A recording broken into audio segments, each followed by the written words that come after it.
Funeral home directors. What is the weirdest thing families have ever done at a funeral wake? Weirdest thing a funeral home director has done for me. My father's funeral had to be on my birthday, so the funeral home actually made me a birthday cake. It was a very kind gesture, but I was so grief stricken that for like a week afterward I genuinely thought it was something they did for everyone. Your loved one died? You get a cake. I'm a funeral director, and to piggyback off this idea, we once had calling hours for someone on their actual birthday. The family had a cake, complete with singing happy birthday to the dearly departed before the wake started. It would have been better if the person got up and blew out the candles. A man can dream, I guess. I do pet cremations, and sometimes we do witnessed cremations where the family can be present for everything or sit in a conference room and watch TV while we take care of their pet. It becomes a memorial for their pet, and it's usually very sad but very sweet as they say goodbye. Once we sat and waited until the pizza that the dog's owners had ordered arrived, and they placed it into the casket that we used to cremate the dog because he always liked to eat pizza. I had a guy take off his shirt and put it in the casket because his dog liked to sleep on his clothes, so the guy left half naked. A family brought their 2 still living dogs in and picked them up to smell their deceased brother, and so the dogs could say goodbye. Not a funeral director, but my family had a what some may call weird funeral for my dad. So here is the story about my dad's going away party. My dad had always said when he died, he didn't want everyone standing around and being sad, and instead he wanted a party. My dad died unexpectedly and we threw him a heck of funeral. Except we didn't call it a funeral, instead we called it a going away party. It was held on a Sunday in my parents' backyard on a warm December day. There was a keg of his favorite beer and 3 huge bottles of his favorite bourbon. Everyone had to wear jeans and a t-shirt because my dad hated dressing up. If someone wore a collared shirt, they were given one of my dad's t-shirts to wear. Everyone drank and told stories about my dad. At one point, we had almost 100 people in backyard with a drink in their hand to toast my dad. The going away party also featured a huge bonfire and fireworks. Yes, people still tell me it was the best funeral they ever went to.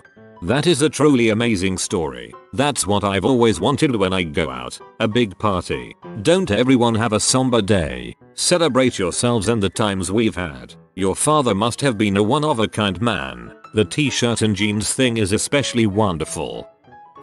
I am a funeral director. Weirdest involved lawyers and lawsuits and multiple restraining orders. Had a service for a young man who died from a reaction to synthetic marijuana. Basically it triggered a seizure. He threw up, fell face down, suffocated. Parents come in, and they aren't typical grief-stricken adults who lost a child. Rather, this is a perfect time to argue and fight with each other loudly. The director handling arrangements is quickly overwhelmed, instructs them to calm down. They refuse. They start screaming. She threatens to stab him. He says he'll shoot her. Director runs away, calls the police. Police show up. Remind these 2 that they aren't allowed within several hundred feet of each other. Court ordered separation. They argue with the officer, end up arrested, and off they go. And they don't come back. We're stuck now. We have remains. Nothing we can do about it. We call a lawyer and a private investigator to track down the next closest thing this kid has to a relative. Finally get a hold of a grandparent, and once the body has passed into legally being abandoned, we contact them. They apologize to us for the situation, authorize a simple burial, and we do all the funeral disposition portions at no charge just to get away from our predicament. The grandparents own cemetery property, so they allow him on the family plot. Months go by, almost a year. Apparently the parents of this child get out. We don't see them, but the grandparents warn us. It is important to note that our funeral home also runs a couple cemeteries. At night the phone lines for the cemeteries get forwarded to the director on call. It's 2:30 a.m. I get a call from a sheriff's deputy. The parents were fighting in the cemetery. The sheriff is pretty sure the mom grabbed a shepherd's hook, iron post meant to hold a flower basket, and stabbed the dad. He's covered in blood, but it's not serious, and he won't talk to us. The deputy says, I'm going to cite them for trespass and dump them downtown, but I need you to sign. I go to the cemetery where their kid is buried. Nobody is there. I call him back. Maybe he'd already left. No, he's at his gardens. Where am I? He wants to get going, etc. Their son is buried at ABC Gardens. The line is quiet. You're telling me these two stupid motherfuckers don't even know where their goddamned kid is buried? Yes, they'd apparently gone to a cemetery, found a grave with a headstone with a relatively similar name to their son's, and proceeded to trash the site and fight, never noticing the grave there was for a 90-plus-year-old, not their junior high school age kid. No wonder that kid wanted to get high. I need some frickin' tar to deal with parents like that. Not a director, but a good buddy of mine passed from cancer, and at the wake, apparently he specifically requested that someone fill a condom with as much spaghetti as they could. He was a pretty quirky guy. A wife made me close the casket while the mother was paying her respects. Not fun. Not a director, but once saw someone pour a little water on the corpse's face saying so he's crying with us. That's freaking weird. Funeral director here. Daughter punched the deceased father to the point her hand broke. I've seen a bunch of fights break out. Cops get called. Families members taken out. Not a funeral director, but after my mom was cremated and put in her velvet bag, I nudged my brother and said, "That's mom," he said. Yeah, I said, "Wow, she's lost weight." My aunt was mad as heck. My mom would have laughed her butt off. My aunt live streamed my grandfather's funeral on Facebook a few days ago. Her intentions were good, as it was for myself and the rest of the grandchildren that couldn't make it, but something felt weird about it. She didn't even tell us ahead of time, so I just randomly got a notification saying she was live from the funeral. I understand everyone grieves in their own way, but that's a bit strange. At the same time, I have yet to see any good or happy stories come out of Facebook live feeds. Not a director, but my uncle is, and I was helping with the funeral. The church that the funeral was at only had on-street parking. Halfway through reading the eulogy, a parking enforcement officer walks in and walked up to the stage. They took the mic as the speaker was finishing and told everyone they had to move their vehicles or they would be ticketed and towed. My granddad had a cool funeral. He was a huge Queen, Freddie Mercury fan, so the hearse drivers played the greatest hits album in the hearse all the way to the crematorium, really loudly with the windows open. They were smiling and laughing all the way. They told us they'd had great critics singing along. As the coffin went down at the end of the service, we played another One Bites the Dust. Lots of laughter as people left. We all went back to the pub. Everyone had a Bacardi and lemonade as their first drink, which was my granddad's tipple. Then back to my parents for one heck of a party, dancing the night away to Freddie. My step-grandpa told me about a time a family member died and they stood him up in the corner with a hat on, while everyone danced. That is what he wanted though, and everyone had fun with it. At the short graveside service for my mother, had a regular funeral earlier. The intent was that kids, grandkids, etc. would each place a rose on her casket, then the casket would be lowered into the ground. The rose part went as planned, but the casket got stuck part way down. Pretty soon there's one guy with a large board, cranking away at the end of the casket, while another fellow was jumping up and down on the top of it, with the family members cheering them on. My wife yelled she just wanted one more guy to jump on her before she went. When they finally got it down into the hole, we gave the gravediggers a standing ovation. It was like something from a Mel Brooks movie. My mom had a good sense of humor, and would have found this abandonment of social standards quite amusing. Not quite that bad, but a similar thing happened at my grandmother's funeral. They lowered the casket down on those straps that look like what trucks use to tie down loads. When the grounds crew tried to shimmy the straps out from under the coffin, one got stuck. There we are, standing around the grave with the grounds crew pulling on the straps. When my dad goes, "Ma, just let go." I've seen a lady pull their stillborn baby out of a coffin, hold them for 10 minutes, then have to be blocked so they didn't run away. What I also find weird are people that bring in a band and have a big song and dance. A full-on interpretive dance in front of the coffin. So many people like to show off their family at funerals, and I am usually weirded out by just how many families are messed up and how many cobwebs get opened up during the grief process. Not a funeral director, but at a funeral I attended, the 21-gun salute was with live ammo, and 2 of the birds released for the ceremony were shot dead. They did one of those at our church for a member who retired from the Navy. Unfortunately, our church is in a bad part of town and police were called. It was the first time the ceremony was performed at our church and the neighborhood thought it was another gang shooting. At my father's celebration of life, my in-laws gave me a check for $50. It's not really out there, but it's pretty weird if you think of cause and effect. $50 is a bit cheap for an assassination. My ex's family were funeral directors. His mom told me a story once about the county attorney, one of the richest men in the little town. His first wife passed of cancer. She had a lot of dental work done prior to the illness and all of it was done with gold. The attorney asked for the gold to be cut out of her teeth so he could sell it at one of those cash for gold places. My ex's dad did the work. He was a combat vet from Vietnam and had seen many terrible things in life, but he said he almost quit that day due to the senseless mutilation of this lady's body. All because this already rich man wanted to get richer.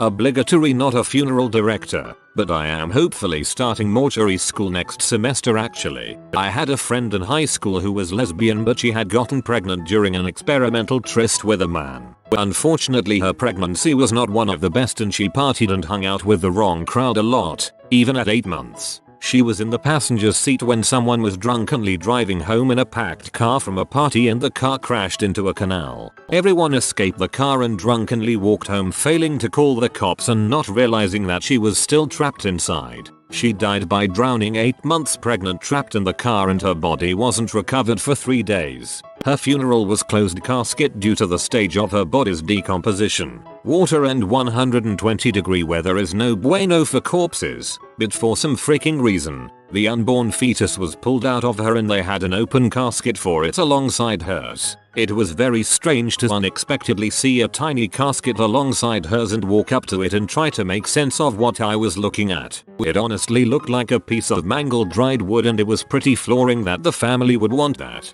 Either way, I understand families grieve differently, but what truly annoyed me was everyone's morbid curiosity about the fetus. A very large amount of people paid their respects to the fetus and completely forgot to pay their respects to our friend because her casket was closed. There was also the subjects of her whole extended family, like 15 cousins, just talking and laughing non-stop during the service, some of her friends making out in the seats and feeling each other up, and notoriously the baby daddy and her lesbian lover arguing on the phone. The funeral service was a complete circus due to being comprised of mainly 14-17-year-olds. I felt terribly bad for the adult family.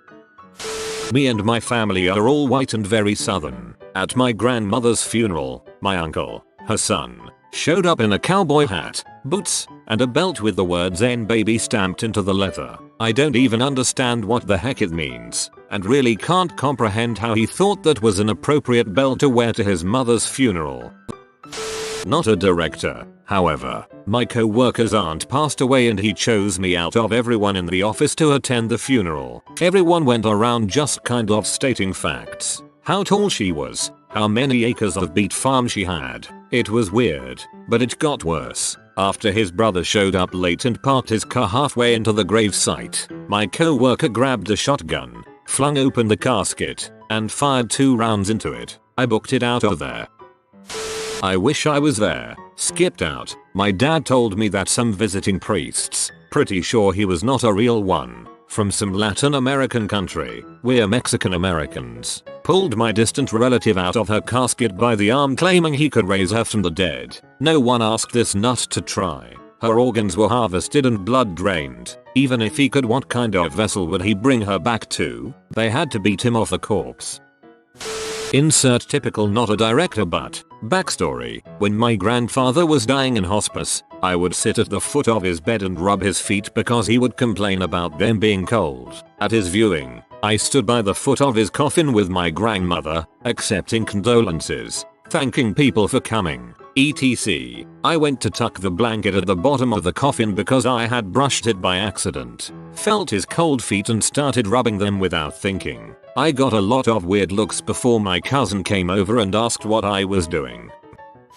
Not a director, but when I was a kid, one of my aunts passed due to a pretty gruesome accident. At the wake, One of her sisters enticed a fight with the other sister, which included a full-on fist fight with hair pulling and denture removing to avoid damage. I was ushered into the lobby with the other kids the minute my one aunt took her teeth out. The poor funeral director could just stand there in complete and utter shock while the two duked it out, and all of us kids could see it even though we were in the lobby.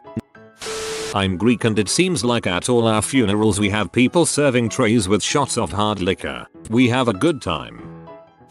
Obligatory not a funeral director. I did not get to witness this, since I had to leave before the final viewing. At my wife's grandmother's funeral, my wife's aunt, who is one of the worst people I've ever met. There is no way she's not severely sociopathic, and we all believe she's the reason my wife's grandma went down the drain so quickly. Anyway, I guess at the end, someone started to recite the Lord's Prayer, and my wife's terrible aunt just goes into an insane coughing fit the second they start. It was really bad. They'd describe it as deep, visceral cough like she inhaled pepper spray. No way it was fake. They keep going with the prayer, and the second they stop, she stops coughing. My wife and her dad look at each other like, WTF, TL, DR, wife's aunt confirmed demon. This is going to sound weird and unbelievable, but I have to recount this tale. They wanted a private moment with the deceased. We allowed it, and all our staff cleared out, alongside the pastor. Within about 5 minutes, we hear retching and dry heaving, and we knock and ask if everything's okay. But the retching doesn't stop, so the staff enters the room, and by God, I'll never forget the image of what I saw. They were eating slices of the body, embalmed slices. God knows how toxic it was. The adults were arrested for desecration of a corpse. The children went into foster care. These were some sick bastards. Not a director, but my 9th grade English teacher told us about her dad's wake. Apparently he was a real prankster, so in his will there were to be 4 kegs of beer that people could enjoy that would be taken care by funds he had set aside. Unbeknownst to the guests of the wake, he made sure he only paid for 3 so that the people at the service would have to pick up for the last keg, which was around $200 if I remember. That makes him less of a prankster, more of a bellend. Not a funeral director but assisted some. 2 ladies having a screaming match that got bad enough to call the police. 20 minutes later found the widow hotboxing the women's restroom during her late husband's funeral. Had to ask her to leave. Not a funeral director, but I have a story that fits pretty well here. I was at one funeral where the widow got up to thank everyone for coming and talk about her husband and how much she loved him. It started to get awkward when she went into detail about how he died and how she helped prepare the body, shaving his face and cutting his hair. She then went on to say that since many of us in attendance didn't know them when they got married, she would reenact their wedding vows for our benefit. She proceeded to do so, with a friend joining her to speak her dead husband's lines. The cringiest part was when she slipped the wedding ring onto the finger of the corpse and kissed him, not a little peck, but a full-on wedding day. Yikes, I still can't even think about it. You have been visited by the romantic doggo. Comment love is magic so you never fall in the friend zone. If you are new to the channel, you can subscribe. I publish new videos every day. Until then, check another video, or don't. Either way, have a great day you magnificent people.